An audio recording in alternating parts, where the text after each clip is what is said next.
ప్రధాని మోదీతో రాహుల్ గాంధీ సమావేశమయ్యారు.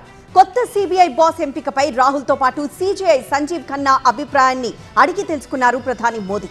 ఈ నెల 25న సిబిఐ డైరెక్టర్ ప్రవీణ్ సూద్ పదవీకాలం ముగుస్తుంది.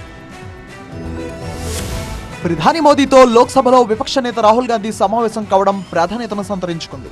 సౌత్ బ్లాక్ లోని ప్రధాని కార్యాలయానికి వచ్చారు రాహుల్. సుప్రీంకోర్టు ప్రధాన న్యాయమూర్తి కూడా ప్రధాని మోదీతో భేటీ అయ్యారు. సిబిఐ డైరెక్టర్ ఎంపిక కోసం విపక్ష నేత సుప్రీంకోర్టు చీఫ్ జస్టిస్ సలహాను తీసుకున్నారు మోదీ. సిబిఐ డైరెక్టర్ ఎంపికపై ప్రధాని, విపక్ష నేత, సుప్రీంకోర్టు ప్రధాన న్యాయమూర్తి కలిసి నిర్ణయం తీసుకోవడం ఆనవాయితీగా వస్తోంది. సిబిఐ డైరెక్టర్ ప్రవీణ్ సూద్ పదవీకాలం మే 25న ముగుస్తోంది. ప్రధాని మోదీ నేతృత్వంలోని 3 సభ్యుల నియామక కమిటీలో లోక్సభలో ప్రతిపక్ష నేత, సుప్రీంకోర్టు ప్రధాన న్యాయమూర్తి సభ్యులుగా ఉంటారు. ఈ కమిటీ సిఫార్సు మేరకు కేంద్ర ప్రభుత్వం సిబిఐ డైరెక్టర్ నియామకాన్ని చేపడుతోంది. పాకిస్తాన్ తో తీవ్ర ఉద్రిక్తతల వేళ ప్రధాని మోదీ, రాహుల్ గాంధీ భేటీ కావడం అందరి దృష్టిని ఆకర్షించింది. ఇప్పటికే పెహల్గాం దాడి తర్వాత కేంద్రం నిర్ణయం తీసుకునే ప్రతి నిర్ణయానికి తమ మద్దతు ఉంటుందని కాంగ్రెస్ ఇప్పటికే ప్రకటించింది. పెహల్గాం దాడి తర్వాత రక్షణ శాఖ మంత్రి రాజ్నాథ్ సింగ్ అధ్యక్షతన అఖిలపక్ష సమావేశం జరిగింది.